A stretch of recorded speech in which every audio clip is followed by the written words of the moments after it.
couple of times. All right, so look, hold on. First of all, I do want to say this because Rick, you remember when we had Denzel and he's like everybody can see that it's recording, but then when we had some other guests and they was like, oh, we're recording, and I was like, see, that's why I always like to say, hey, we're recording because I don't want nobody to like. I don't want nobody to feel like they said something they didn't want. You know what I'm saying? Gotcha. You know what I'm saying? Like, yeah, 100%. just trying to be mindful. That's why I'd be like, hey, we're recording. I don't want to cut off the groove, but yeah. Good. Good. But yeah, nah, that drive time and being in traffic that long and all that, nah, it ain't for me. It ain't for me. I like to like listen to music and stuff when I'm driving, but I don't like to be in the car that long though either. You know what I mean? Nah, I eventually got into podcasts and then audiobooks as well because you had to switch it up. You can only listen to the same 25 songs so many different times. Yeah. So it's like I like started doing audiobooks and stuff. I'm like, okay, this is cool, but I really don't like being in the car that long. Yeah. And I'm like, I could find way more ways to be productive. And I really wasn't doing no real estate back then because like I didn't have no time. But yeah, nah, that's why I had to move closer. So it is what it is. It's more expensive, but I'm also paying less in gas. Yeah, I'd pay more to live closer if that were the case. Because like my whole thing is like you said, 3 hours, bro. Like that it's disheartening to me because it's like the thing is, I'm like, all right, I know I got to drive 3 hours to work. Because like just say like even if I love my job, right? If I'm driving 3 hours to work, if I just have a rough day, I'm still thinking like, man, I got 3 hours before I can even get home. Well, it's an hour and a half each way. Hour and a half each way, but still. Even still, an hour and a half to get home. That's disheartening because, bro, an hour and a half, bro, I'm halfway to Ames at that point. Like, hey, don't let it be in the winter too, because by the time we get off, it's 6 o'clock, and then hour and a half drive. You driving in the pitch dark, and then you going home to make some dinner. Nah, I'm gonna pick up some Wendy's or something on the way, and then it's just compounding. So it's nothing good. Yeah, I feel you. I've never lived more than 25 minutes from my job, and that's right now. So I can live with that. When I was in KC, it was like 7 minutes. I would leave every day for lunch, go home for lunch, come back. So yeah, I like that convenience of being close. It ain't no joke. So I can't imagine just even an hour, bro. Like that would turn me off so fast. Yep. Like I can't do this. Like the earliest would be an hour. And that would be if I went there early to go work out and stuff. Like it never. I can seem to never beat traffic. It's ridiculous. But I mean, that's why I moved. I think I made it maybe 4 months doing that commute, and then I was like, it's either I move or I don't. I get a different job. Oh, and it was I just got to a bigger studio. Like I'm gonna just move. It's like what's easier? Jobs ain't easy to come by. Not at all. Not at all. People getting laid off left and right. It's crazy. Yeah. It's like, bro, I'll just pay the extra ticket, whatever it costs for me to get closer. I'll just pay that because it's not worth it to try to go find a new job. Like, you know what I'm saying? Facts. So, but yeah, nah, I feel that completely. Do y'all ever like? I'm still in this traffic mode because I be thinking about it because this is how I be feeling. Do y'all ever get like in traffic and y'all ever get mad at everybody else? Like, man, where y'all? Why y'all ain't at work already? Like, I know I'm late, but why are y'all late? All the time. And it's like, but the thing is, there's traffic all the time. I know. So it's like I'm a realtor on as well. So like I'm like going to open houses or going to wherever on the weekends. I'm like, why is it so busy at 2 o'clock on a Sunday? Like go home, watch the football, just do something away from the street. And it's just crazy. And it doesn't even have to be a sporting event because this city is so big. There could be sporting events and you wouldn't even know it. It could be an accident. It could be anything. The president's here. Anything. Like it's crazy how much things happen on this street. And it's like it's 6 lanes on each side, most of our highways, and there still finds a way to be traffic. I don't know how it's possible. Yeah, it's a no for me. Yeah, it's like. I don't mind visiting because it's a beautiful city. I loved it and I had a great time. Man, I enjoyed the food. It was just like, that's the only thing that turned me out because I went to Houston. Same thing happened in Houston. When we went to Dallas, I was like, I told Mo, I was like, no, I love it. Like the weather felt good. It's nice. Again, good food. I'm all for that. But boy, that traffic and them highways was weird down in Texas in general. I don't get all this, but yeah. But yeah, man. I didn't found my groove now. I'm like, I'm just gonna be here.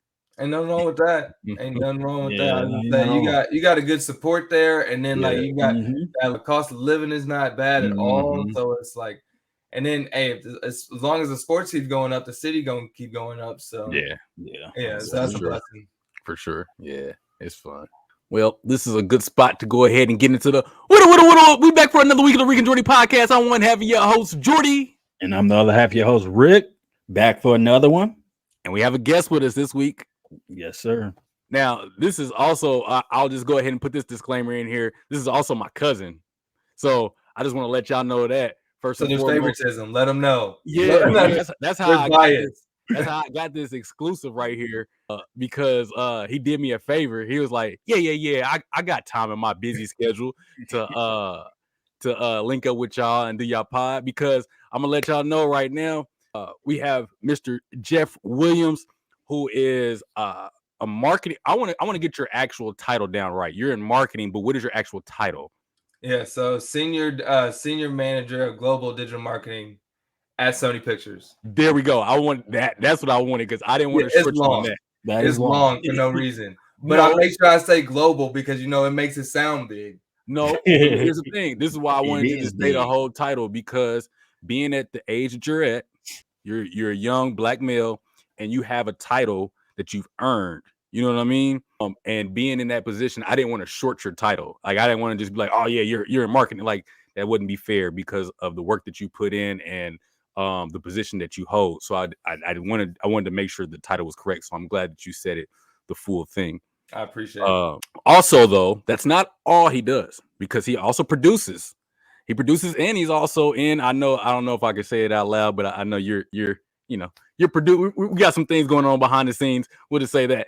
And then also, he's a realtor out there in LA. So if y'all trying to buy a house, make a movie, and market your movie, hey, one-stop shop, baby. I got you. And he also, I don't even know if I know he was doing it for a while. He was podding too, and I was watching it. And then I don't know did you keep doing it or you just stop? Or am I just missing it? No. I slowed down. I need to pick it back up. I just been juggling too many things and been lacking on the podcast. I'm gonna be real. You got to get it back because I was watching. I appreciate it. And I didn't know there's so many conversations to be had. I gotta talk to y'all about. I gotta have y'all on the podcast as well. So sure. It would be dope to bring it back, and I definitely plan to. But no, I appreciate that for real. Yeah. Okay, I'm gonna have to check it out. Yeah. So I want to say, okay, no, yeah. No, it's called Create Your Opportunity Podcast. So I interview different people in different industries, learning how they got there and showing people how they can create opportunities for themselves. Mm-hmm. So I've had the opportunity to interview actors, athletes, different businessmen and businesswomen. So it's just it's great. It's great to learn from them and just share the knowledge from those interviews to the viewers out there. Yeah. Okay. Yeah. Get back on that because that was a beautiful thing. And it was amazing, man. I mean, I do like listening to interviews. Because like I just feel like, especially like when the interviewer and the interviewee have some type of relationship already, it's nice because I feel like you get details that you wouldn't otherwise get. 100%, you know what I mean? 100%. And some interviews you can tell like this is like a media trained interview. You know what I mean? Yep. It's like, all right, we gotta hit these. There's talking points. Yeah. It's getting real political. There's talking points. Exactly. So I like the ones where like, and then where, like I said, where there's already a relationship. So that way there's some comfortability and it's like, all right, I'm gonna let y'all in on some exclusive stuff. You know what I mean? So I like listening to that. So yeah, man. So I just want to say the all around content creator, the one-stop shop man himself, Jeffrey Williams. And if y'all out there, make sure I give him a round of applause and go link in with him. And we'll have all of his links, of course, in the YouTube description as well. We're going to start off with a random question. What's good? Because you work for Sony, I also see Captain America's shield behind you. Frank had one too. Coincidental. So I want to Second ask chance. this: That's what's up. from any universe, DC, Marvel, and then any other universes that are out there that I don't know of, you get to trade places. You get to be one of the superheroes from any universe. 24 hours. Let's say 48 hours. Let's do 48 hours. So that way you can have a day of just doing whatever you want, but you might have a day of saving some stuff too. All right, 48 hours, one superhero. Who are you going to be, and what are you doing for 48 hours? I'm gonna be Wally West, the Flash, because I love the Flash superhero. I feel like he has so many different superpowers, and he can do so much more than just run. If you watch Grant Gustin's The Flash, you get to see a lot more of his superpower. And I really enjoyed that, and I feel like you just do so much. Like you can tour. I love to travel, so you can go to. I'd go to pretty much every different continent, or at least the big cities. Or big countries that you'd want to go see. I don't really care to go see Antarctica. I don't like the cold. I can skip over that one, but I'd travel the world, go see that, and then eat a lot of different food, because with that fast metabolism, that's the main thing I would do. And obviously, being a superhero and saving the world. If I could do that a couple of times, that would be dope as well. Yeah, low key, you could visit you could probably spend an hour in each city or something like that. In most of the major cities, and get that in a day. True. Look, I can make it happen. That would be dope. That'd be dope. Yeah, that would be dope. Yeah. What superhero are you guys going with? Go ahead, Jordan. Oh, me. All right. This is man. Okay. I would probably say, I ain't gonna lie to you. He's not really a superhero. Can I bend the rules a little bit? I mean, it's your pod. All right. I'm about to say I want to be Deadpool. Just what do you mean he's a superhero? Huh? Well, he's anti-hero. Anti-hero. Okay. Technically, if we're being technical, that's why I didn't want to because I know. I thought you meant like you're going away from comics as a whole. No. Okay. No, I was saying that because I'm not the biggest in Marvel DC, but I know there are characters that I like, there are heroes that I like, and I know if I say that and there's somebody out there that's really into it, they're like, he's not a real superhero, he's an anti, and I'm you know, I got you. Yeah, that makes sense. Yeah. It's just like how I am with Dragon Ball Z. If somebody says something about Goku and Vegeta that wasn't true, I'm gonna be like, that's cap. Nope. You know. So, but we gotta talk. I'm a Dragon Ball Z guy as well. Oh, we'll talk about that as well. You know, Dragon Ball Z is under Sony. Yeah, I remember you told me that because you said we get to meet all the video games. Yeah. Yes. Okay. So Rick, what about you? Damn, I don't know. I'll probably just say Spider-Man, because the adrenaline of the web swinging, that'd be pretty dope. So yeah, Spider-Man. And what would I do? Yeah, web swing, bro. Like web swing, just web swing, and then I would safely. Dang, I don't even want to say it, but I would safely train surf. Right on top of subways and stuff like that. Low-key would be kind of fun. Yeah, something like that. Yeah. Give me 48 hours of that. I only chose Deadpool because I want that immortality for 48 hours. I feel like that was cool. That's the only reason why. Have you seen the latest movie? With Wolverine? I didn't watch it yet. It's good. I heard it was really good, and I want to watch it. Yeah, it's really good. It's I think it's out on digital. I think. Is it? It probably is by now. Yeah. It would be on Disney Plus. Yeah. I'd double check. I've been watching Agatha All Along. I'm locked in. Okay, what is that about? Because I've seen that. And bro, it's live right now. I want you to know, not that I'm not serious about this in any way, but you guys got me missing this live premiere right now. We're clipping that. Exactly. So Agatha All Along is the sequel to WandaVision. So if you watch WandaVision, it was all about Wanda's story and how she's gone through so much loss, and she wanted to create the perfect family. So she created these kids, she created this world, and at the end of it, she had to give it all away because it was fake, and she was taking over a town. This series is about one of the witches, Agatha, who is an evil witch and who is Wanda's villain counterpart, if that makes sense. Yeah. And what we just we're learning about her story and how she comes to be. But Agatha is a big person in the comic book world because she's also she babysits Reed Richards' kid. So like there's a lot of things that she does in the Marvel universe that like plays a big role because she's a villain, but like she like is in the Fantastic Four world and that kind of stuff.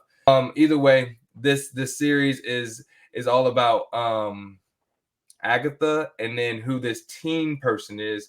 But they just revealed who the teen person is last week. I don't want to ruin it for you, but it's really cool. It's a really cool new character that they're bringing into the MCU, and hopefully, if that person goes into the Young Avengers or whatever it may be, that would be dope as well. Okay.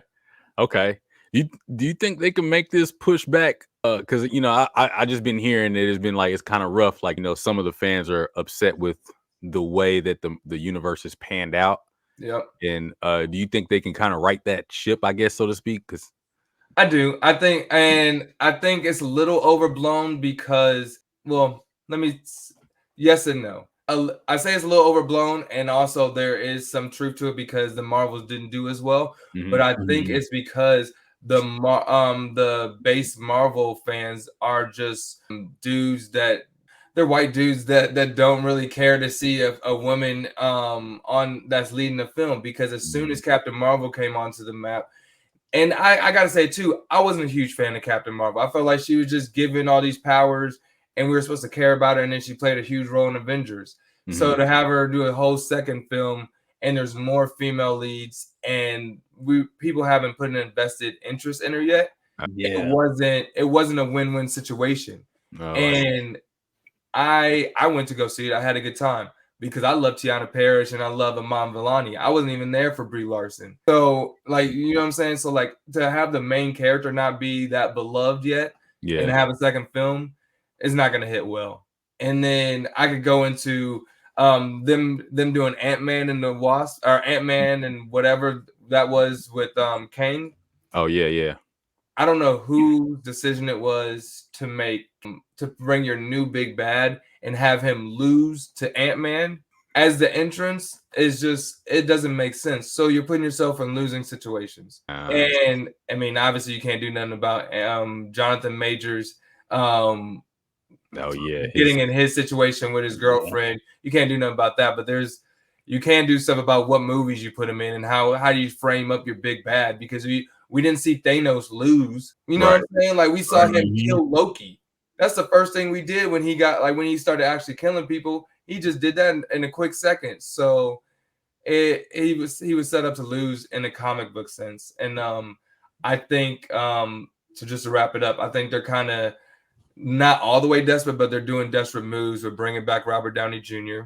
But they still have a lot of great content, like the X-Men. Everybody loves that. Once they start bringing in those storylines, and like the X-Men is based off Martin Luther King and Malcolm X. So it's like you're starting to get some deeper storylines, some stuff that people can relate to, and it's not just all in the galaxies and comedy and that kind of stuff. You're getting stuff about like race and just biases and all this other kind of stuff that's actually just more grounded, and it's going to be interesting, especially with the stuff that's going on in the world right now.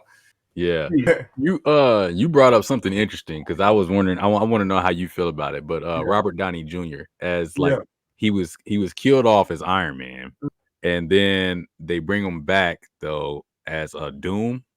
They bring him back as Doom. Well, they're supposed to, at least, Yes, sir. They announced it at Comic-Con. How do y'all feel about that, Rick? I want to know how you feel about that too. But Jeff, how you feel about that? I don't, bro. I have no dog in the fight. I told you I stopped watching Marvel movies in college, I don't follow the superhero movies at all. Like, I've seen the Avengers, like the big ones, and then Thanos, that one.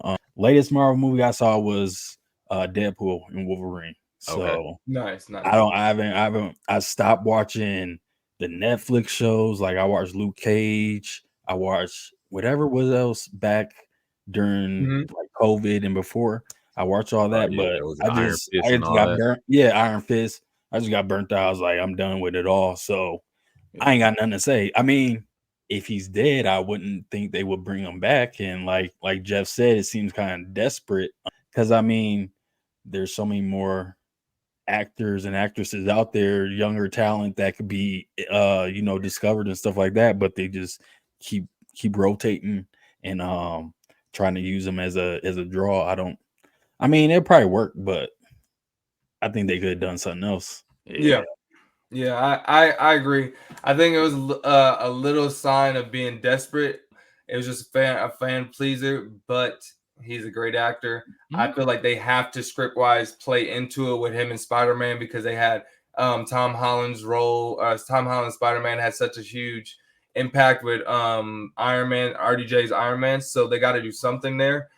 But like to Rick's point, there's so many other actors that could have did that. So we'll see. But I'm excited for the future because a lot of people love the Fantastic Four just the same way that they not as much as X-Men, but it's still gonna be cool to see. And if RDJ kills it, I mean, I'm here for it. Yeah. He's going to kill it. I mean, I don't have a doubt about that. I think he's a phenomenal actor. But it's just like in my mind, I feel it's difficult for me to see somebody in a role for so long that I'm like, oh man, they did a great job. Yep. Like he's Iron Man to me. You know what I'm saying? So when I see Iron Man, there can't be another. Like it's just like for me, I know everybody has their own thing, right? But Peter Parker is always going to be Tobey Maguire to me. I don't care what anybody says. I'm not saying Tom Holland didn't do a good job. I think he did a great job. Tobey Maguire was my first introduction to Spider-Man, like live action. Okay. And he did a great job. So he's always going to be Spider-Man to me. I don't care what happens. So now there can't be likewise with RDJ is like there can't be another Iron Man. He just can't exist anymore to me. You know what I mean? Like he can't be there. Mm-hmm. Don't replace him. But then bringing him back as Doom, I know he'll do a great job, but it's just like I can't unattach myself from you being this though. You know what I mean? Because now this is who you are to me. Yep. You know what I mean? That's just I feel you. I feel like after he did Oppenheimer, he was like, I'm down to do whatever because I got my academy. You can't tell me nothing. Like I'm blessed to just say I just saw him on Broadway, so that was dope. Oh like, yeah. He deep in his acting bag now. So he's like, you know what? I'm gonna go back to Marvel, make some buku bucks, and just ride out. And it's like it's gonna be interesting. I hope it's not just a money grab and it's actually good storytelling. But we'll see. Yeah, I mean, the story would have to be. I'm not saying that it couldn't work in my mind. It's gonna work. I know it will. In my mind, it could work if the story is just really that good. Then maybe, but I don't know. It's gonna have to be very, very good for me and convincing for me to be like just accept it and detach blindly. Yeah, because right now I'm just like, don't do it. Like just let it be, man. I feel that. I don't know. To your earlier point about Tobey Maguire. So that's your Spider-Man then. Tobey. So if I was to ask you what's the most comic book accurate one, that's one you would say? Oh, you know what? I wouldn't be a good person to ask about that. I didn't get into the or what you think of Spider-Man. Yes. That's who you would say is Andrew Garfield? No, not Andrew Garfield. Tobey Maguire. Tobey Maguire, yeah. Andrew Garfield. Not at all. Yeah, he shouldn't have been Spider-Man. Okay, so Tobey Maguire, because of his awkwardness, like he was like nerdy. He was nerdy, but he also felt he felt right to be the savior, for lack of a better word, the savior of the city, right? To be Spider-Man, to be saving people. It made sense. It was like, the kid that's getting bullied, he gets some powers and now he's saving people. You know what I mean? And then like even when he got the symbiote attached to him, like it made sense because now he felt cool, like he had some swag to himself. Like it all worked. Tom Holland is great. I think he's phenomenal, but he always felt cool in the kid sense, like cool teenager, or like the not necessarily like the popular kid, but the kid that nobody had a problem with. It was like, oh yeah, no, he's cool. Like yeah, I rock him.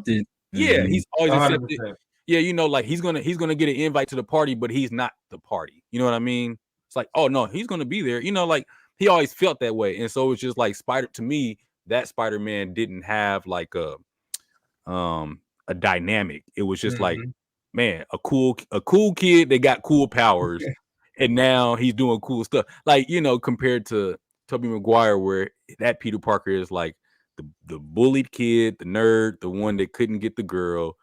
He gets some powers, and now he can change things. He gets that symbiote. Now he's got a little swag now, you know, and got a little hopping and stuff like that. It was a rounded Peter Parker. You know what I mean? I feel you. Looking back on it, my favorite acting is Andrew Garfield's, but I hear you about the story development of Tobey Maguire's was better. I mean, just like you said with the symbiote and how like you go from being that nerd to having powers to being a symbiote and having too much power and it going to your head, and then it's shown with the ego and stuff, and then all the way with a third, and then all that kind of stuff. But I just thought he was too old. He always seemed too old. But that's what it was back in the day. All the actors were too old. Even now they're too old, but they at least look younger. Yeah. In some of the film. That's absolutely fair. I would definitely give you that. Tom Holland is absolutely the perfect age. And then now he's getting older, but it's like look, I can't be talking about his. We've been talking about Spider-Man like I don't work for like all of them ain't Sony. Right. I can't talk about Tom Holland. Well, okay, I'm gonna just preface this. I don't know anything. I can't. If I say anything about future movies, none of it's written.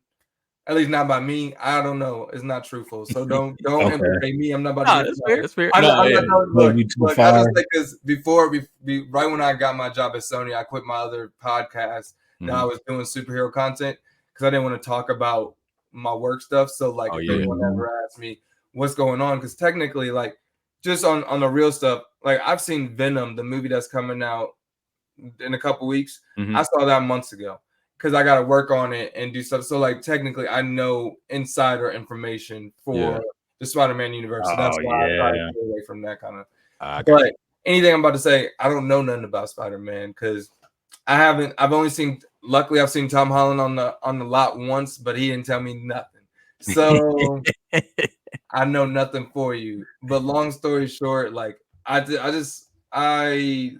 think that like Tom Holland's gonna be older in his next films. I feel like they should show a Miles Morales or pass the torch, but I know nothing about it.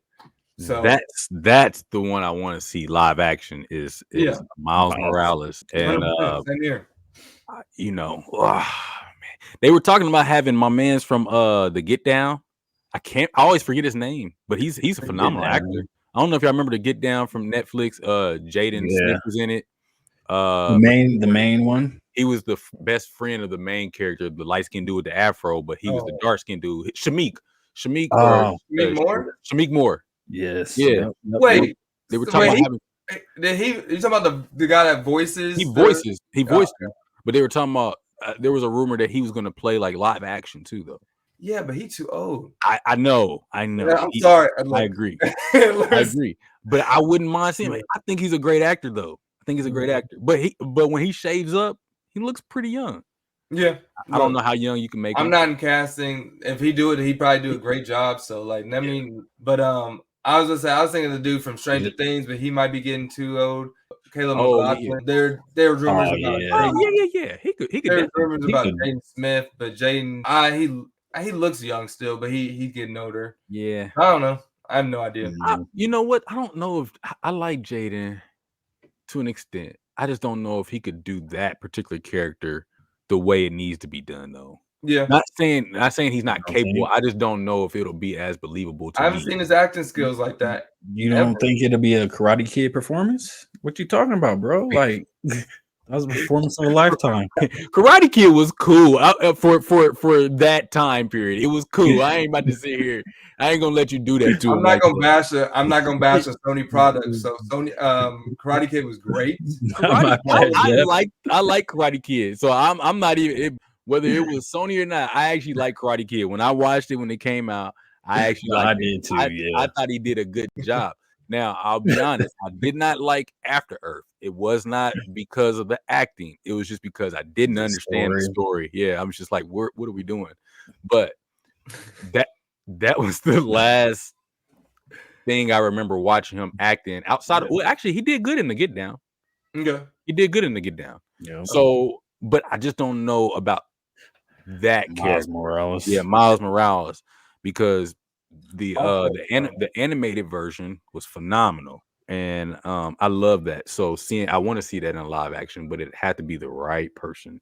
Also, there's gonna be a lot of Hispanic people upset if he's not mixed, because he's mixed in He's every Afro Latino, huh? Yeah, so like, was he like Dominican? I think it's I was gonna say Puerto Rican.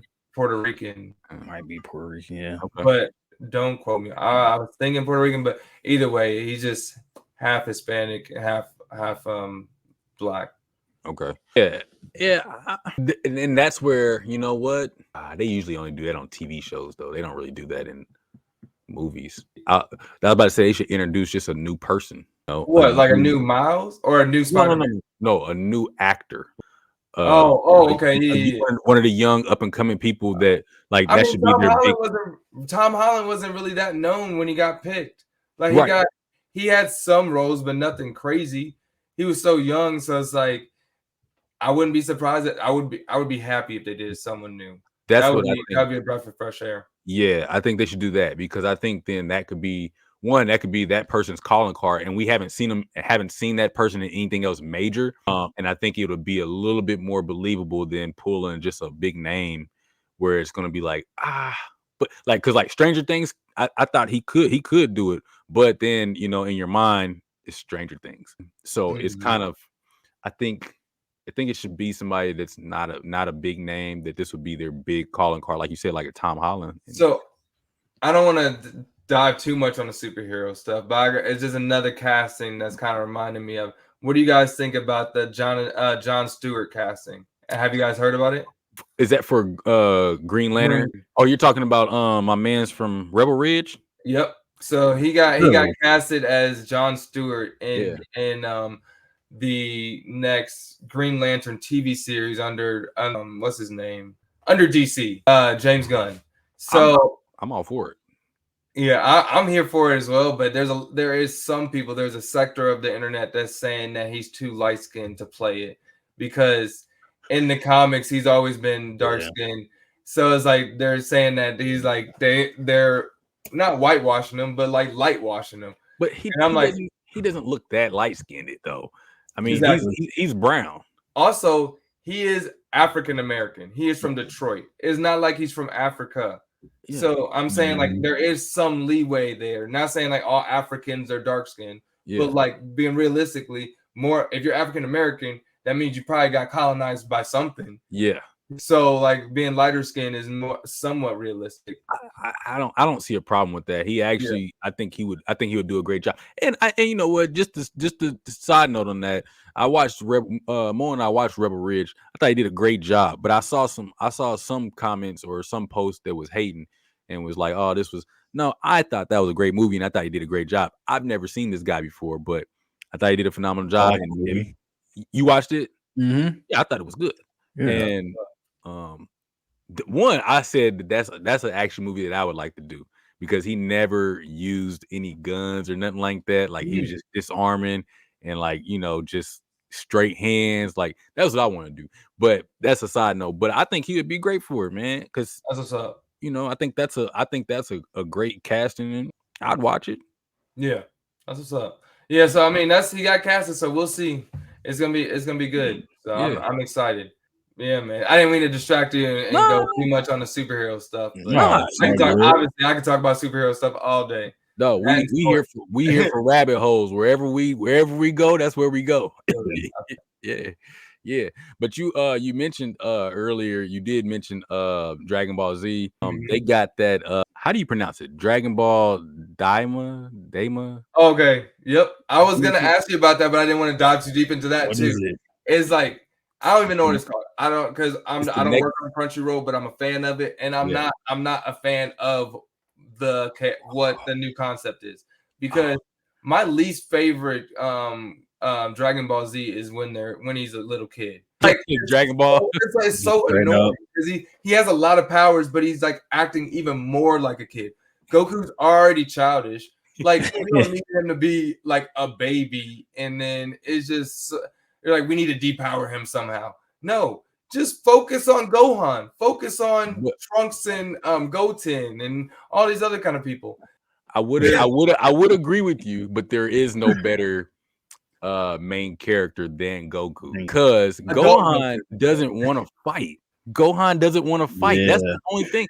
Like he's so powerful. Yeah, I cannot stand Gohan. That's the thing. He's so powerful. He doesn't want to fight though. It's like, dude, you could erase universes probably if you were just training all the time like your dad. Like your dad is so OP now, but he ain't even really like, you know what I'm saying? Like, yeah, he's pushing his limits. You know Have you seen the latest movie, the latest Dragon Ball movie? It was I forgot what it was called. Is it with Broly? No, it was like in theaters like this past year. No, I didn't. Either way, it got to your point.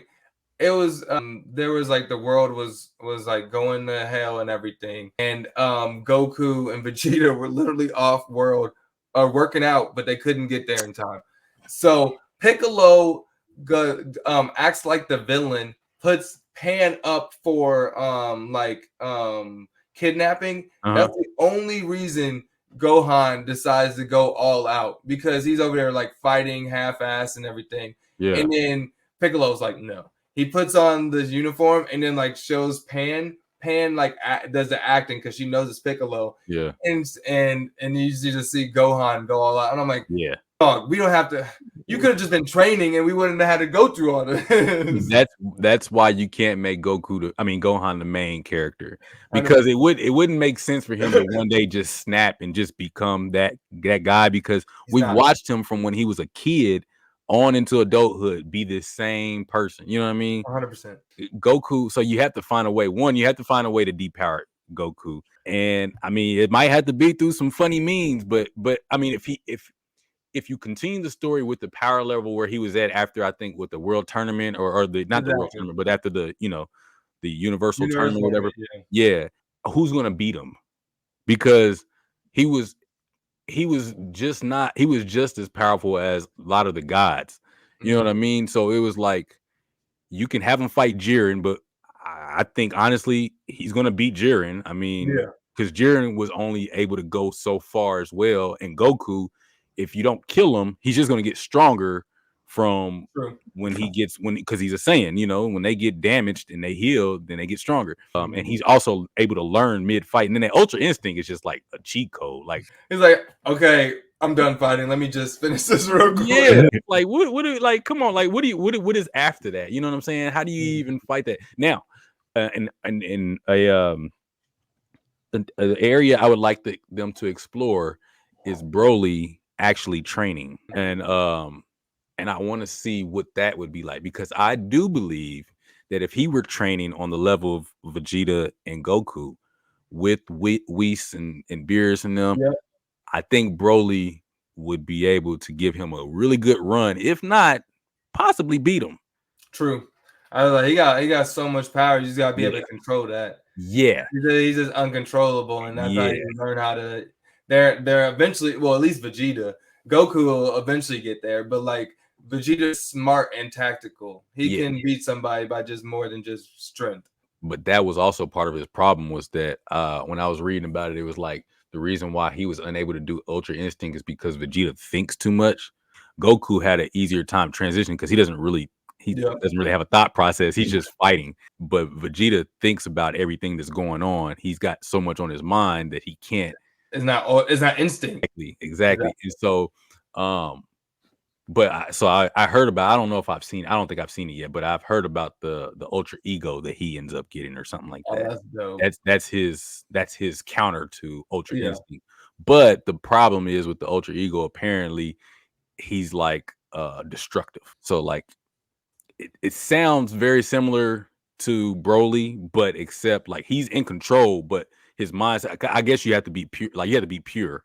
Yeah. But pure, I guess it's more like pure evil for his side. Like But I'm interested. I know it comes out October 18th, so I want to see it. It's gonna be on Netflix. I'm gonna have to check it out. It's on Hulu right now, the first episode, but it's in Japanese, so I can't understand it.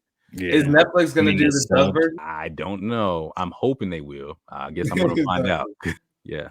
That's what's up. Yeah, I'm definitely gonna check that out for sure. Yep. You added my list. Yeah. I already added it to mine. I saw it pop up there. I was like, yep. What else you guys watching on Netflix? Or just watching in general? Well, right now I'm into some horror movies. I mean, well, like the Halloween season. So I was just watching earlier American Horror Stories.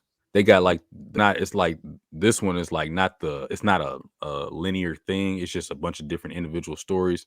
Gotcha. I was watching one and I actually wanted to ask you about this, but I had to look it up because I had never heard of it before. But I guess it was a 4chan thing, but it was one about the back room. I heard about that. Okay, so have you heard about it, Rick? I know you. Mm-hmm. Okay, yeah. So the back room it's a fictional thing, but it's basically like it's a big empty space. It's called, I think it's like liminal space or something like that, where it's like a big empty space that looks real, but it's like basically larger than what it would fit in a, like, so if you open a door and then it's like this huge shopping center in there, but there's nobody there. It's just a bunch of stuff. You know what I mean? And basically that's what was happening in the episode was the dude, like his reality broke and he ended up walking through a door and he ended up in a supermarket.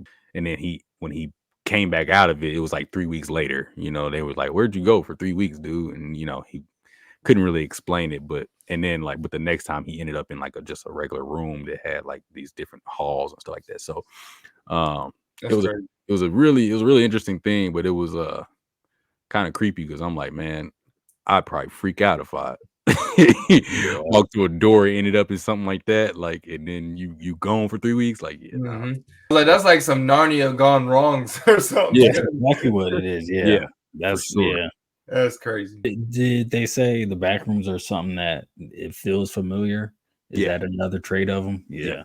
It like feels familiar. Yeah, I've had some dreams like that before. Just in long hallways. There's this hotel downtown. I went in the basement. It was kind of like that. It was weird patterns, like old floral patterns, like it was carpeted and it had wallpaper. Yeah, and it was just long hallways, and it was all in the basement. So that felt pretty weird. Oof. But yeah, I don't know. Yeah, that's what it would be. In the show, they were describing it as like when you do something that breaks you from reality, like the agreement of reality. So like we all are sharing a space in reality, right? We're all here on this pod, but like, so we're all in agreement basically that this is happening. You know what I mean? But basically on there, they were saying like when somebody has had basically a traumatic event or they've done something that was not agreeing with the way society sets up, their brain basically breaks from their person breaks from reality, and then this can happen.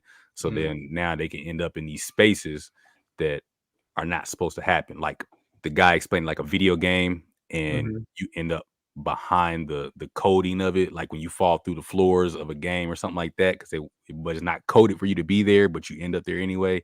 Kind of like that. I got you. Yeah, you end up behind the game, but that's what's up. Yeah, that's a lot. That would have you like dreaming of some crazy stuff. I can imagine. Yeah, bro. I don't want to play with it. I'm like, I don't want to end up in nothing like that. Just let me stay in reality. I'm cool. Yeah, bro, 100%. That's what I was going to ask. Did they give any instructions on how to reach the back rooms? Well, no, no, I don't know that there was anybody that's ever actually in real life reached it. So either. But on the show, if you do something really bad, like this dude, he committed murder, unaliving. Yeah, unalive. He committed an unaliving, and it broke his sense of reality, and that's but actually both of them did, because the guy that he talked to that told him about it, he did too, and he lied about it to the police, and then he said the only way to break that, he had to come clean about it. So tell the truth. Okay. Yeah. And so, but this guy didn't tell the truth about it. He ended up just going down with it, and it ended bad. So, but yeah, That's crazy. Nope. Yeah, exactly. He's like, Nope. I've been watching Penguin on HBO. That's been cool. I haven't. So to keep it spooky theme, I haven't been watching From. Jeff, do you know what From is? The show From. Jordan, have you been keeping up this season? No, we can't watch it right now. Oh, you can't. Are you watching it? Wait, never mind. Yeah, I watched it because it appears on my Plex. Where is this out of? From is an amazing Paramount? show. I think. No, it's not on Paramount. It's not on Paramount. It's on MGM Plus. Oh, MGM Plus. I don't have none of them. I know. That's what's the dude's name? You remember Best Man? Is it Best Man? And the dark skinned dude, kind of like the Fro. Oh yeah, it's him. Dark skinned dude with the what? With the Fro. I can't remember his name. Harold Perrineau. There we go. Harold yeah, he's the main character. Basically, this is what happens. All right. Was he like sorry. No, go ahead. What'd you say? Go ahead. No, I'm trying to think. The only dark skinned dude with an afro I know, was he like a nerdier guy? Like okay. Yeah, I'm about to. He might have had dreads or something, or like at the time. Actually, he might not have had a fro. Oh, but basically, what the show is about is like these people, like, well, yeah, they're driving. Yeah, that guy right there. Got you. Yep. This I haven't seen him in a while.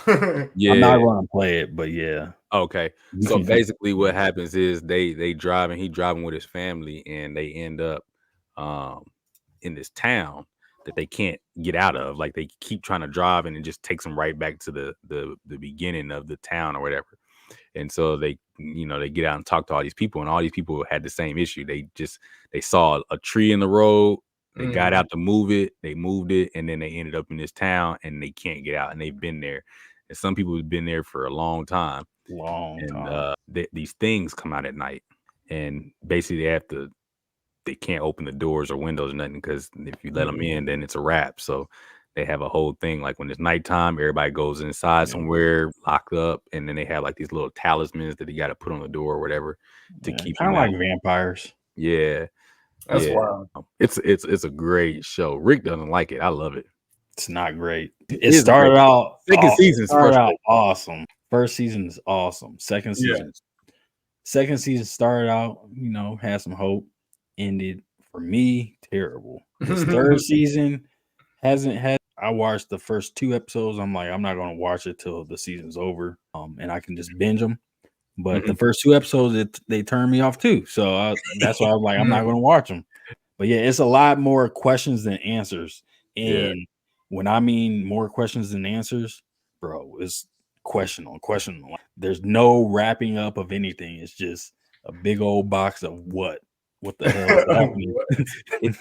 It's a show. I'll say this: go watch the first season. The first season you can watch on Amazon, I think, on Prime. But it's a show that I don't thought was going to be successful, if that makes sense. I kind of get that feeling too, because like the writing, like Rick said, just creates more questions. Like they're trying to think of what's supposed to happen. Oh wow! But they didn't really have it flushed out. It was kind of like, let's put this out and see what it does, and then it was like, oh, it's working, and now it's like it's basically a fire going on in the building. Like, what do we do? Like, you know what I'm saying? How do we put this? How do we put this out? You know what I mean? And so they're just keep pulling the carrot just a little further, because they're like, all right, until we can think of what's gonna happen, we'll just keep stringing you along. You know what I mean? So, and that is annoying. Season 2 was annoying because they brought in more people, which it was like they brought in a busload of people, literally, and it was just like, bro, let's explore the character, because there's already like 20 people there. Like, let's explore all their little, relationships and dynamics. Don't bring in 20 new people that you're gonna have to kill off half of these people. like casting, you ain't paying everybody. Exactly. Like, there's way too many people, and you can't even get like a feel for the characters that you may like or dislike, because it's too many people moving around. It's too many moving parts. So that's so frustrating. I dealt with that with the Flash, the TV show, towards the like 5th through 8th season. They just start throwing in random people, but just shows in general, when they do that, it's frustrating. Yeah, it's a little overwhelming. But it is what it is. What else have I been watching? You know, Abbott Elementary started back, so obviously we just watched that today. Yeah. Okay, I was gonna say I haven't watched the newest episode. Well, is it 2 episodes or just 1? I think it's just 1. Okay, I haven't seen it yet, but I need to check that one. out because I'm behind. I've been just watching all the Mendez brothers stuff recently. Oh yeah, Oh, yeah, you I was watch that? watching that too. Yeah, man. I watched the Mendez's scripted version, Mhm. and then I was like, okay, let me give him some rec. I watched the Mendez's documentary, so I see what the difference is. Yeah. So and then I was like, it was dope because like it was wild. Like it was just great acting. It was a good story, and like I didn't know nothing about the Mendez brothers before really watching the thing. So like seeing how they killed their parents and then they went on like this shopping spree for a while, and then the court cases was cool to watch. Like it was great acting, but in the same way that I thought Jeffrey Dahmer was really good, like that series. Like I know it's dark, I know it's about bad things, but like the acting was great. So I couldn't make it through Jeffrey Dahmer. That's when I stopped watching all those because I was like, I think we got to like episode 4 or 5. And I forgot what even happened, and I was just like, "Oh, yeah, I'm done. I can't do this." It was tough. I mean, I was like, Homeboy's killing it. The main dude that was playing Jeffrey Dahmer was killing it, and then his neighbor, she was doing great as well. She won awards for it. So Niecy Nash. So like that was dope. Yeah, those are too tough for me because they really happened. Like, yep, that makes sense. Soon enough, there's gonna be an OJ one. There's gonna be we'll see, depending on how the trial goes. A P Diddy one. Boy, hey, don't let there be an Epstein or what's the dude's name in entertainment? Weinstein. Yeah.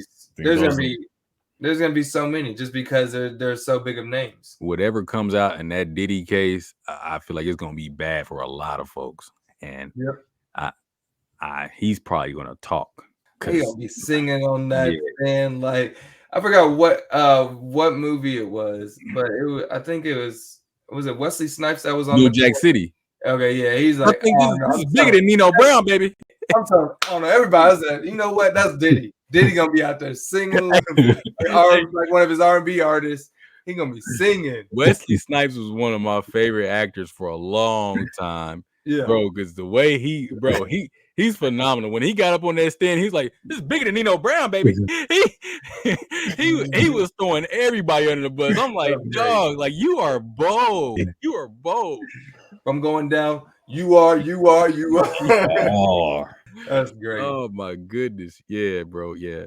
Oh, before I forget, we did have a couple of stories that I wanted to run by you. You know what? I got them in my head anyway. I left my paper at home at the spot. So, but I had a couple of stories because I just saw these. Now, one of them. Well, let's just get into it. Let's just say this. Yeah. So you can either choose from, to start with, you could choose from dreamers communicating, or the what is it? The Tesla taxi. The Robo Taxi? Robo Taxi. Robo Taxi. Robo Taxi. Yeah. Oh, wait. What? I can do Robo Taxi, they're going to roll it out where you at, too. That'd be one of the first. Wait, you said I can do either a Robo Taxi or what else? Or dreamers communicating. Let's call it Insta Dreams. What's dreamers communicating? So, all right. So the dreamers communicating. So basically, there's this story out. I'm going to say this.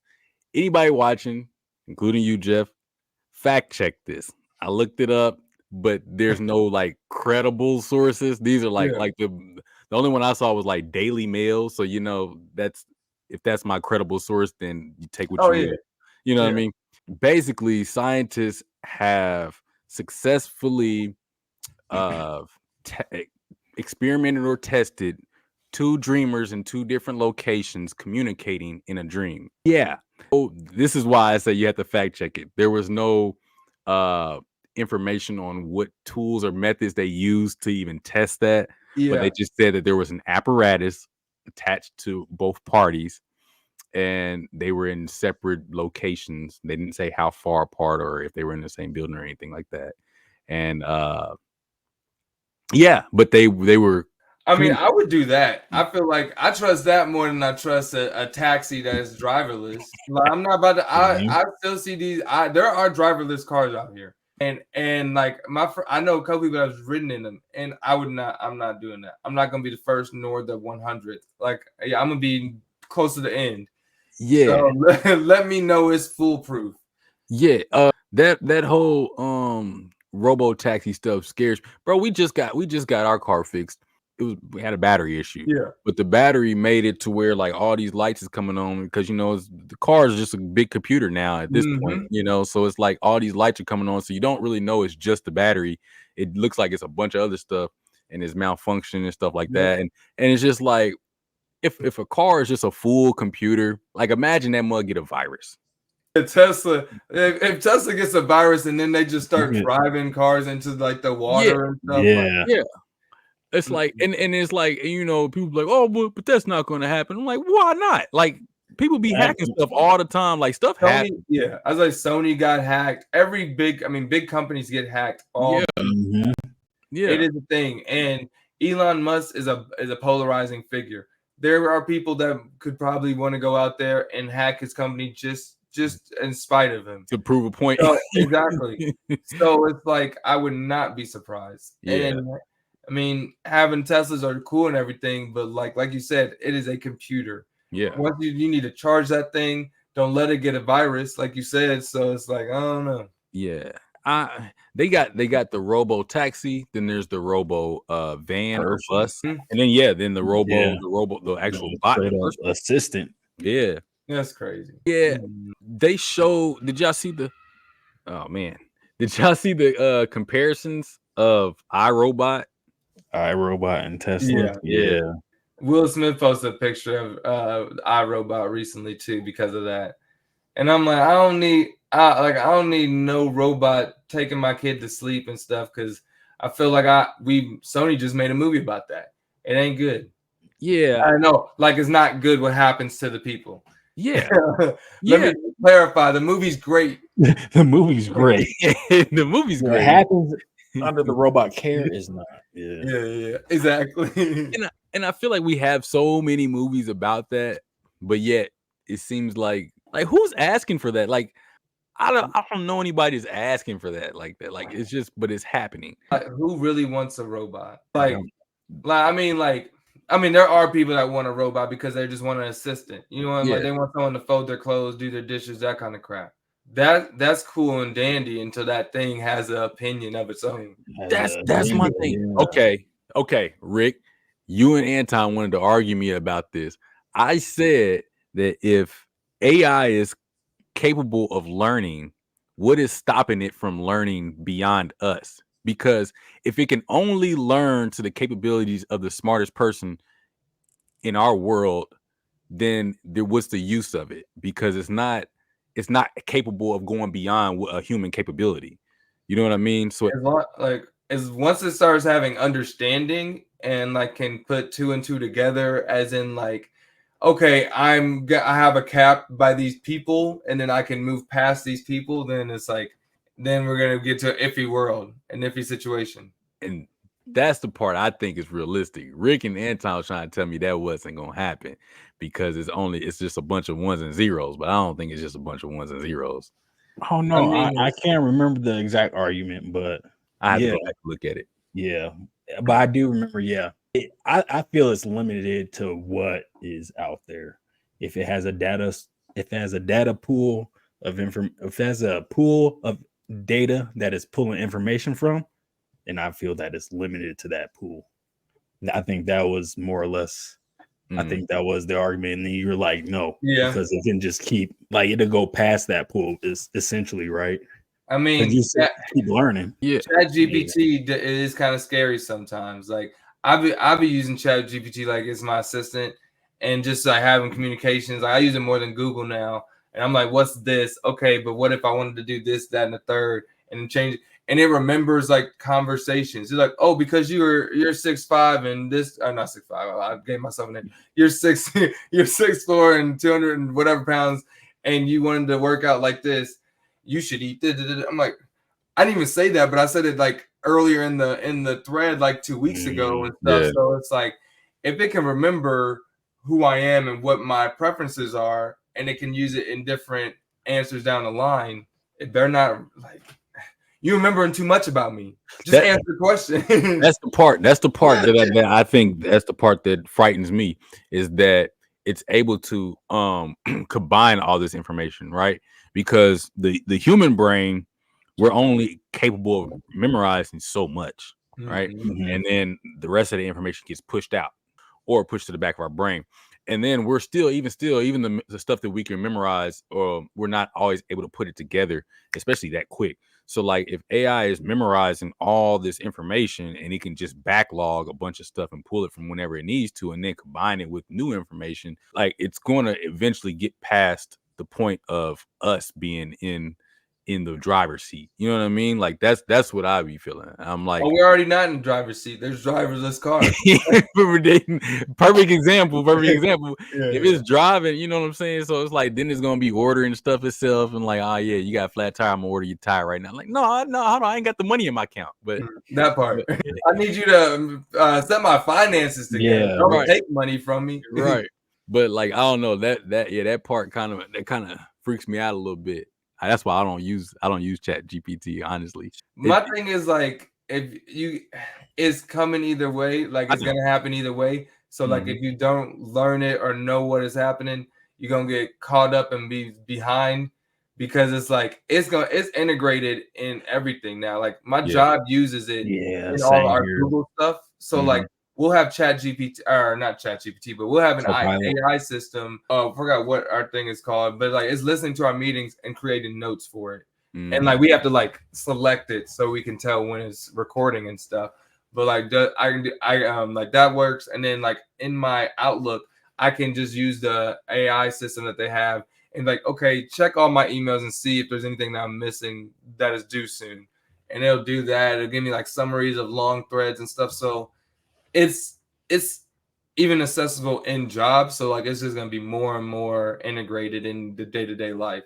iPhone 16s have AI integrated in the phones. Oh yeah, I did see that.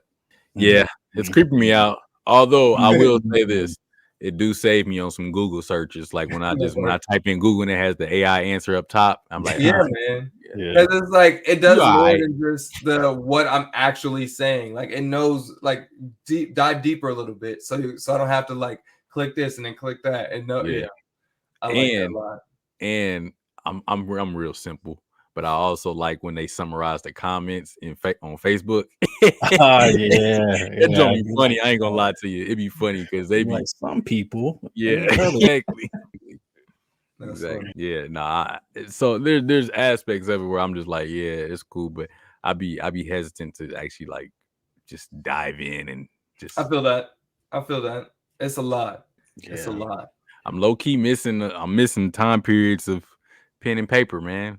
I don't even know how to write notes. That's how I remember stuff. I have a lot of journals and stuff, and I'll write stuff down and then type it or put it online or whatever. Yeah, I like physical stuff. I have like obviously the book behind me this side, but yeah, that's only a little bit. You can't really. There's just more below. There's books, comic books, all different type of stuff. I do like hard copy books. I do like hard copy. I'll listen to it on audiobook, but I need to physically see it when I want to highlight something, or if I ever want to just take it with me on a plane or whatever.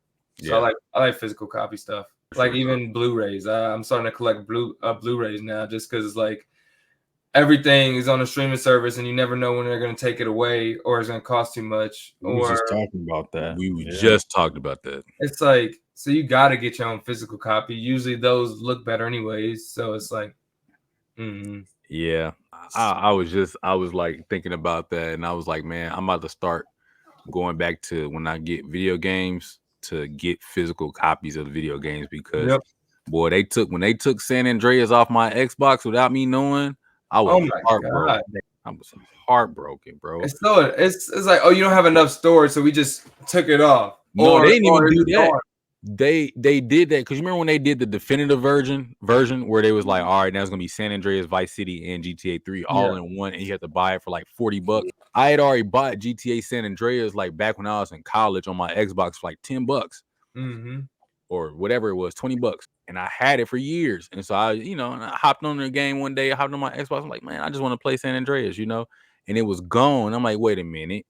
But I just remembered that the new one came out. So they pulled it off and put it in there. So now you have to buy the $40 version. And I was like, no, like, give me my game back. Like, I bought that. But fine print, you don't own it. You don't own it. Yeah, access to it. Yeah. So, good luck trying to find a hard copy of San Andreas in 2024. You know what I mean? Like, one that's not scratched up. Yeah, one that's that part. So, yeah, we was what was it? We was talking about All About the Benjamins. That's what the movie was. That was behind the paywall. Yeah. So I wish I had a physical copy of that. Hey, real quick, Jeff, because I want to prove a point. Maybe I might be wrong. I don't know. Have you seen Pootie Tang? A long time ago. There we go. A long time ago. Yeah. But yeah. Nope, you help me prove my point. That's all I needed. Okay. Yeah. That's another title I haven't heard in a long time. But yes. Well, the point I was making last week was Rick agreed. He understood where I was coming from. Was that Pootie Tang is it's gonna be strictly to like the Black community. Like I don't know if you're gonna be able to find anybody that doesn't look like us that have seen that movie. It's like it's a hood classic or whatever. It's like it's big in the Black community. That's the point I was making. And I was like, that movie makes sense to be behind a paywall because there's probably gonna be a cult following of that movie rather than streaming it, because I don't know anybody that's gonna stream it outside of the people again that so you can get some money off of it. But like a movie like All About the Benjamins didn't make sense to me because it seemed like that was a little bit more mainstream, but still a Black community thing. You know what I mean? Very true. I mean, as I say, if anything, they could do it on like BT Plus because that's obviously predominantly Black. Yeah. But yeah, I don't know. Paywall probably makes more sense, just so you can just get the people that want to watch it. It's just easier to find it and stuff, and probably easier for you to make money because. I mean, you do the Netflix deal. That's a one-time payment, I believe. Like I don't think they're giving you money per episode or money per season or whatever. They might do money per season, but like I think it's a one-off deal, especially if it's a movie. So you're just licensing that movie. They're just paying a licensing fee. Oh, okay. So it's not like off of per stream or nothing. Like if it's like a movie. So like Sony has a Netflix deal right now where our movies, once it's onto physical, so once it's on DVD and Blu-ray, we have like a little maybe a month after that it'll go on Netflix, and Netflix has it for 6 months to a year, whatever their contract is with Sony. That's a flat rate. They gave us a number, and we have like a contract with them, giving them a lot of our movies after our physical window. It's not like a new payment or a fluctuating price. It's just a one-time thing, I believe. I see. Okay, that makes sense. Actually makes more sense the way I looked at it, because I was like, it'd be crazy if it's like all based on like, all right, you stream it, how much does it stream, because then you have to go through all these numbers and probably. I mean, but it's good and bad, because it's like if you're doing great and you're getting a flat rate, that's why a bunch of musical artists hate it. Because it's like Snoop Dogg getting all these streams, but getting like $1 to his name. I mean, that's an exaggeration, but I know there's been artists out there saying that they don't like streams because you can't really calculate it in terms of money. Yeah, and that's where like, and it seemed like in music, like you really have to like, because when I used to teach, I used to tell students that they wanted to get into music and wanted to be rappers and stuff like that. I'm like, first of all, you're not making money off of your music. Like it's going to be off of merchandise and tours, if you're able to get brand deals and stuff like that. Like it's just going to be off your likeness, really. I mean, you're not going to make money off the music. There's no as an artist, there's not really any real money in music. It's just in and of itself, like you know what I mean. That gets you in the door as being a good singer. What separates you is having that brand on top of it. There's a lot of good singers, but like you got to be I mean, what's her name? What's that girl's name that's doing this espresso right now? Sabrina Carpenter. Do you know who that is? Yeah. So I mean, she's just this girl that's in like the pop world. She's a short white girl, but she was on Disney Channel. She had a brand, and then she went over to song music or art, music world or whatever. Mhm. And like at first it was slow because she just had the Disney kid brand. Yeah. Now she's making songs like Olivia Rodrigo, Taylor Swift. So it's kind of about breakups, about sex, about like girl stuff, and like she's just popping off. So what I'm saying is, once she had that brand that was more relatable to the younger women Yeah. that could be talking about spicier stuff, her brand just popped off. She's always been a good singer. You always Yeah. had good music. There's so many people that can sing. You just gotta have that brand that pops off. Yeah. Yeah. That's the that's the difficult part for a lot of especially young artists, is just trying to figure out what your brand is, you know, and then you know, who are you targeting? I mean, like once you've got what you want to do, the lane that you want to go, like who are you targeting? Who is this for? You know what I mean? And then, is this even profitable? Because even if you do get an audience, it might not even be profitable. You know what I mean? Yep, 100%. Because you can get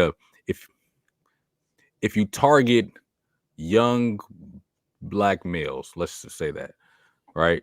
Like teenage to 21, they're probably not buying a whole lot of stuff.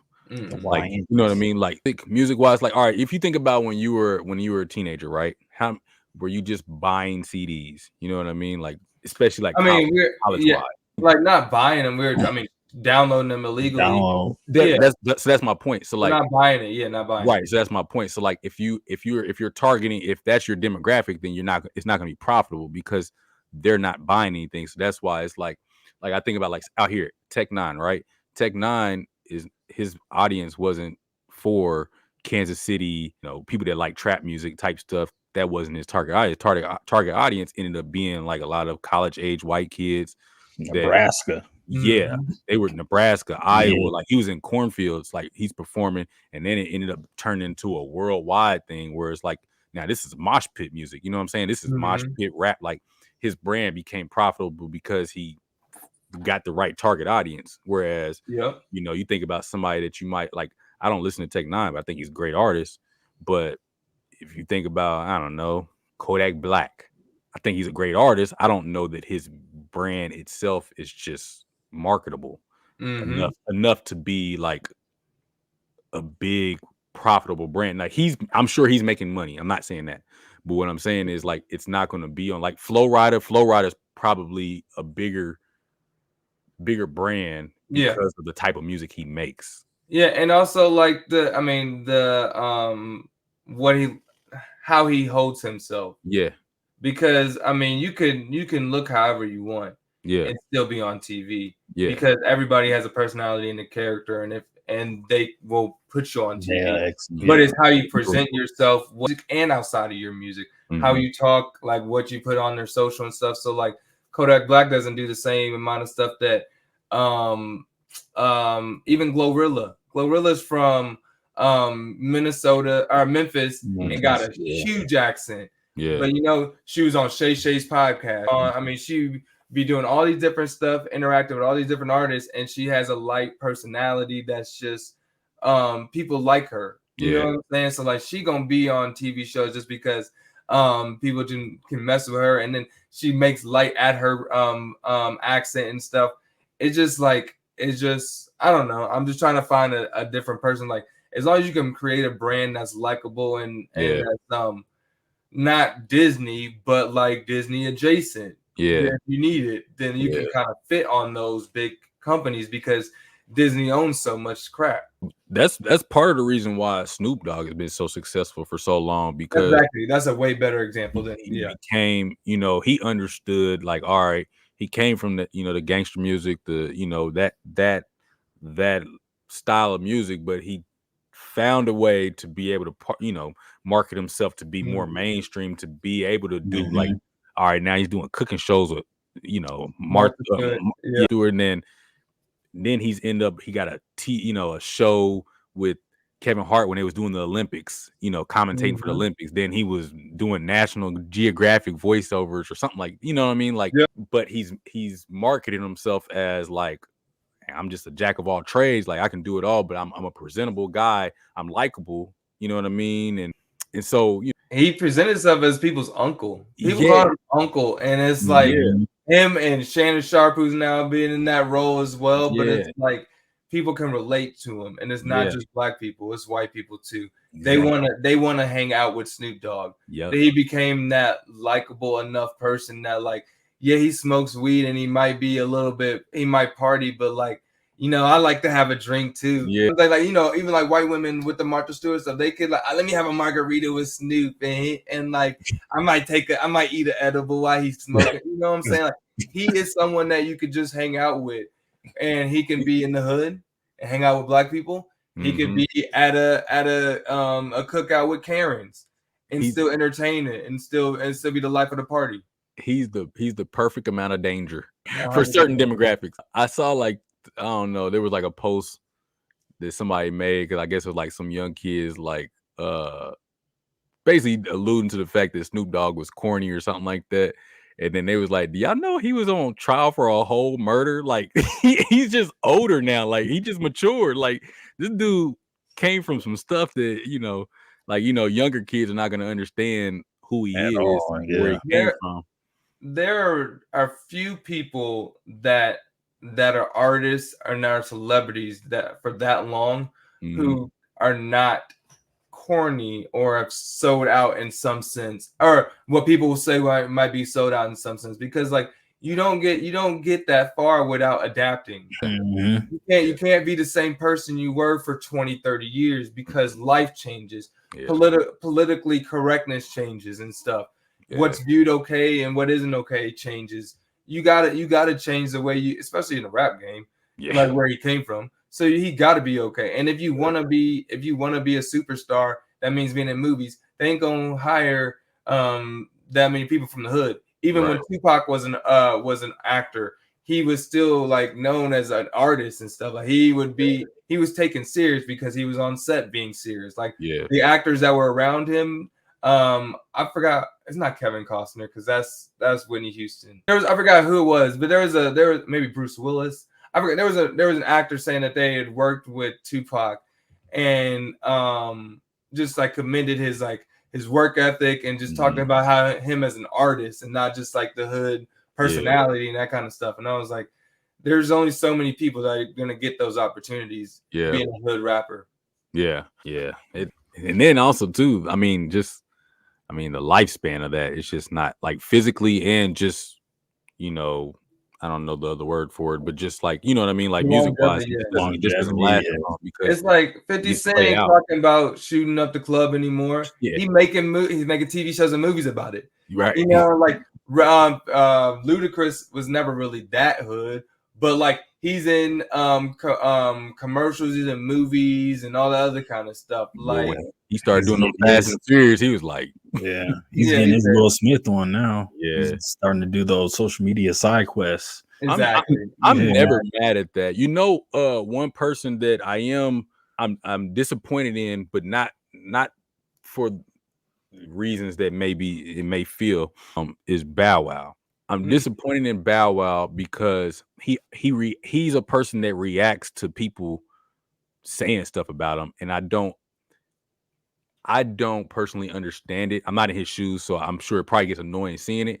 I don't personally understand it, just because like he's been around since we were elementary kids, and he's been successful this whole time. And he also kept his mind. Like, child stars don't always keep their mind. Like, they lost their childhood, essentially. Like it's hard to transition from childhood to adulthood and still be successful. Like, he's one of the few that went from being whatever, a 5-year-old rapping into a 30-plus-year-old and still an entertainer and still a relevant name. You know what I mean? Like, it's still successful. And hasn't been canceled or any type of like done anything too detrimental to himself. Exactly. But I always got annoyed by when he was like, it always felt like he was trying to prove something to people. Like, oh, no, like, I'm cool, I'm still with it. I'm like, bro, you don't have anything. If there's one person in our generation that don't have nothing to prove, you have zero to prove. Like, you did it, you won. Like, in my eyes, you won at life. Like you figured it out. Like you were able to go from childhood to adulthood and transition in a believable way where people was like, because we got to watch him go from doing the kid, oh yeah, like Mike, to now he got the tattoos and now he riding the Lamborghinis and childhood to adulthood to him having his own family. So it was like, man, dude, like you did it. You don't have to prove nothing to nobody on social media, bro. Honestly, you don't even need social media. Like if people call you corny, let them call you corny. Be like Snoop. Like he don't care, man. Like you've accomplished what you need to accomplish. You made a change for your family, for yourself, and you did it. You know what I mean? It's like you don't need to talk about everybody. You don't even need to prove nothing to everybody else still running a race you won. I don't know, but that's my only disappointment is that he even entertains that. You know what I mean? Yeah, I haven't. Luckily, I guess I haven't seen him interact too much, but I hear what you're saying. I was gonna say first person I thought about was Soulja Boy when you said that's what I was about to say. Oh, because he definitely stayed, and I mean maybe I just hear it more, but he's another person that responds to a lot of stuff online. But to your point, Bow Wow been relevant. He's still relevant. He's still making money because he either owns a do-rag line or is a model for a do-rag line. But like, I see it all the time where you see him with the do-rag cap, and it's like black people wear that all the time if you're trying to get waves. It's either that or some type of cap. You know what I'm saying? I just saw that the other day, and I told Mo, I was like, I ain't even mad at it. I would hope nobody's even laughing at that because I'm like, bro, he's just getting his check. Like, there's no difference between that and a wine. No, there's nothing. Got tequilas that are not owned by them. They're owned by a bunch of other people. They're just like signed on and stuff. He might actually own that thing. I'm about to say I have zero problem with it because I was like, bro, honestly, if I was in this position, I might do the same thing because I'm like, there's no work behind that. It's just I take a picture, I got a do-rag on, and I get paid. And there's not that many competition. No. Like, think about it. Everybody's thinking about wines, TV shows, the bigger stuff. He got a niche market that people look for, that black people look for. And it's like, because I'm literally trying to get me a new do-rag. So that's the reason why I saw it, because I was literally in that aisle looking for a do-rag and I saw him on there. I'm like, dang, dude, he's everywhere. Like I Soulja Boy, he did his thing. But he wasn't around. The longevity is not the same. No, it's not. All I was gonna say is when you said responding to people. Oh yeah. And I don't think he needs to either. I think his era and what he did for music in that time speaks for itself, but he still responds to artists and other people when he don't need to. Yeah. When I was referring to Bow Wow, I was referring to like there was like he'll make videos, like he used to make videos, but it was some years ago. But he had made some videos where he was walking down the street and it was a bunch of kids like on a field trip, and he was like, "Oh man, they don't even know who I am." He's like, I gotta hide myself so they don't. I'm like, bro, just relax. They probably don't know. They probably really don't know who you are because they were like, I don't know, they were like elementary kids. Like they probably really don't know who he is. But it's like, bro, you don't got to do all that. Like you ain't got to be like, oh, I don't want them to ask for autographs and stuff. And it's like, and then he was like Bluey or something, or the next I don't know, whatever Disney Channel show. They don't know you. Yeah, I'm like, they don't. I would know you. Like if I saw you, I would know you. I would say, what's up? Like, what's up, bro? Like, parents for real. Then he was in like Buffalo Wild Wings or something, and he was like, "Oh man, I'm on SVU right now. I hope they don't see me over here eating." I'm like, bro, you don't need to do all that. Like, just be you, man. If people notice you, that's a blessing. Yeah, you know what I'm saying? Like, you ain't got to do all that. And then the whole private jet thing. That was, oh my god, yeah. Like those things is like, bro, you don't have to do none of that. Like at all. You made it, bro. I don't care if you have a private jet or not. On one, I don't know why you would have one. Those things seem expensive. It's like a waste of money. But and it's like, private jets are expensive. If I'm in first class, leave me alone. Yeah. Mm-hmm. I mean, I don't know how much traveling you're doing to need a private jet, but whatever, you know. I don't know. I've only been in first class once in my life, but extra row is my cheat code. That thing got the most leg room of anything anyways. I mean, I just pay a little bit more. And if the plane go down, I'm gonna save myself and everybody else. I mean, everybody else and myself. But like, knock on wood, we ain't going down. So let me just have extra leg room. Right. Yeah. I've never been on first class, so you know. I mean, the one time it was just a bigger chair. It wasn't like one of those laying down things. I never had that. It wasn't a pod or nothing. Nah. It was like a bigger seat because it was a short flight or whatever. So, but still, it's like I've been able to extend my legs on the exit row and pay a quarter, if not a tenth of what they pay in the first class. Yeah. That was my whole thing. I just didn't feel like he needed to do anything. You ain't gotta justify nothing. You ain't gotta verify nothing with nobody, man. You done did it. You ain't gotta talk to us about nothing. Yeah. You are who everybody wanted to be or wanted to be with at some point in time in life. Like you did it, man. You ain't got, you just sit back and just collect checks. 100%. 100%. That's how I felt. Well, before we wrap up and everything, we always like to play a game. I don't know if you've seen it, if you remember it, but we like to play the Wiki Game. Okay. Rick, you want to explain that? Yeah. So Wiki Game, it's like it's 60 degrees of separation. So you will have a starting topic and an ending topic. And so on that starting topic, you will find the Wikipedia page, and using only hyperlinks throughout that Wikipedia. So any hyperlink on that first starting page, and then you just kind of click hyperlinks throughout the pages you go to.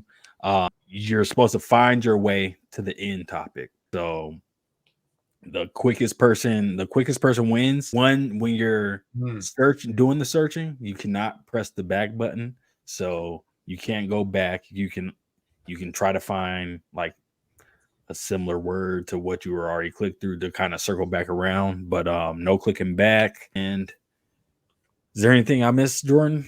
I don't think so. I don't think so. Nope. Yeah. Oh, you can go back if it takes you to a different like website. You exit out of Wikipedia, yes, altogether. Oh, okay. Yeah. Oh, okay. So you got to stay on Wikipedia. Got you. Yeah. Okay. Yep. There's a starting spot and there's an ending spot. Nice. So, but as our guest, you get to pick where we start and end today. Okay. So, and this is just random stuff. So we're gonna start. We'll start in the description of Agatha All Along. So the TV description of Agatha All Along, and end in the Wikipedia for Malcolm X. For who? For Malcolm X. Malcolm X. Okay. So we're going to do Agatha All Along. This. Yep. Okay. The miniseries. Yep. Agatha All Along miniseries. Let me get on there too. Okay. And then are we doing it on our phones? Okay. I was gonna say I have it. You can do it on a computer. No. You can do it on a computer too. Either one. Okay. Let me try. Let me type this thing. Agatha All Along miniseries. We there. I'm ready. Okay. Agatha All Along, and we're gonna end at Malcolm X. Yep. All right. I'm hold on. Let me share because I always like to share just to make sure everybody get to see the Malcolm X wiki page and know that this is hold on. Let me and I'm gonna share this. So this is what we're going for. Got it? Yes, sir. All right. Agatha All Along to Malcolm X in 3, 2, 1. Wiki. Let's do it. All right. Next. Let's see. I already know how I'm gonna get there. I do too. I'm just trying to figure it out. I'm just trying. Did I mess up? Oh crap. Oh, you know what? Where is it? I might be even in a better position. Let me see. I'm trying to remember where. But he's not. That stream on. Oh, probably that one. It does say it. That's where I'm going. Oh goodness. Where is it? Content. Okay. Come on. What's going on? Here we go. Scripted. What the heck? Yeah, what is this? Is it? I hate when they give a encyclopedia page. What is it? It was definitely scripted. What the heck? Here we are. Oh my gosh. Was it not on Hulu? Nope. I think I know where I'm going. It was on the other one, right? What was it on? I don't even I could have swore that thing was on Hulu. Okay. Oh, I can't go back. Okay. Yeah. Let me go forward. Let me go back to where I was. All right, I'm back. Okay. Man. Video on demand. Okay. Who else was there? Okay. How am I gonna get there? 23rd most. Let's see. I might have expanded too much, too fast. Man, who you telling? I can't believe that's what I'm saying. Growing. Man, hold on. Let me go back to. Why are they talking about Daredevil? I was so close. I thought I was doing well. Oh my gosh, this is devastating. Wait. Okay. Oh, you got it? No. How'd you get there? Oh, dang, he did get it. Oh my gosh. You probably got it because I was talking too much. So I went Malcolm X, list of civil rights leaders, Martin Luther King Jr., list of people from Atlanta, and then Agatha All Along. Oh my gosh. How'd you? That's a great way. Okay, so I was thinking about going through Hulu and going through that Malcolm X versus Martin Luther King TV show. And it's the same guy who's playing who played in Rebel Ridge. It's that light-skinned dude. Okay. He played Malcolm X. He played Malcolm X? Really? That's why I'm almost positive. Wow. Okay. Rebel Ridge. I'm like 90% sure he played Malcolm X, and I thought it was on the Hulu show. When I saw Atlanta, I was like, yeah. If I was like Martin Luther King Jr., I'm like, I know if I get there, it gotta be. But I thought I would see Malcolm X in his page, and I didn't see it. So it's called Genius. It was on National Geographic's Hulu and Disney Plus. Genius. Oh, Genius. Okay. And he played Malcolm X. So I could have been there. If you knew the title. Oh my gosh. That's what's up. That's what's up. So I played something similar like that with IMDb, like with like just going from one actor to another. Actors, yeah. That's how I knew about the game. Yeah. That's dope too. Like the Kevin Bacon 6 Degrees of Separation type deal. Yep. Mm-hmm. Yeah, it's all cool. Yeah, man. We like that one. We like to play. We like to play that with our guests. We play that every episode, but some are a little more. I'm so hurt. We've been beat before. As far as like the game. I should have known. Agatha All Along. All Marvel TV shoots in Atlanta. They all shoot in Atlanta. Yeah. Dang. Oh, I don't know. Oh, I guess they do have studios. I think low-key might have shot in London a little bit, but most of Marvel shoots in Atlanta. Like a lot of their stuff is either in London or Atlanta. But I knew for a fact that Agatha was in Atlanta. Okay. Yeah, production location Atlanta, Georgia. If I would have known that. Dang. Yeah, man. That's what's up. That was fun though, man. That was fun. Mm-hmm. Jeff, you got anything for the people, man? Anything, any platforms they need to look out for you on, or if you can follow me at Jeff Will Jr. on all social media platforms. If you're looking for a house, let me know.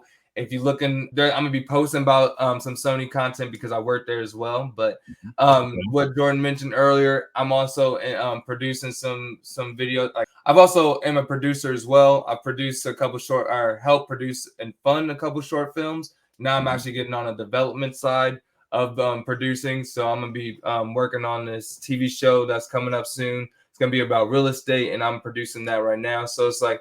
Just look for me out on a couple different things. My end goal is to always be on the credits and work my way up the credits. So yeah. So we'll see. So see me on the credits, and I appreciate y'all for having me on. I don't know. We appreciate your time, man. We appreciate it. Yeah. Likewise. I know it's late y'all's time as well. So all good. I think Rick's only an hour ahead of you, but yeah, all good. Yeah. Rick, you got anything left that I didn't cover? No, I think we covered everything today. Okay. I think we got everything. Yeah. Like, comment, subscribe, as always. Ain't nothing changed there. And hit that bell. Bing! Hit the bell. That part. Don't just watch, subscribe as well, and give us a thumbs up. We need it. Yes. Exactly. Yes. Because we do this for y'all. And because we have fun doing it too. But we do this for y'all. Yeah. You for you. But as always, this has been another week of the Rick and Jordy podcast. I'm one half of your host, Jordy. And I'm the other half of your host, Rick. And we'll catch y'all next week. Peace. Peace.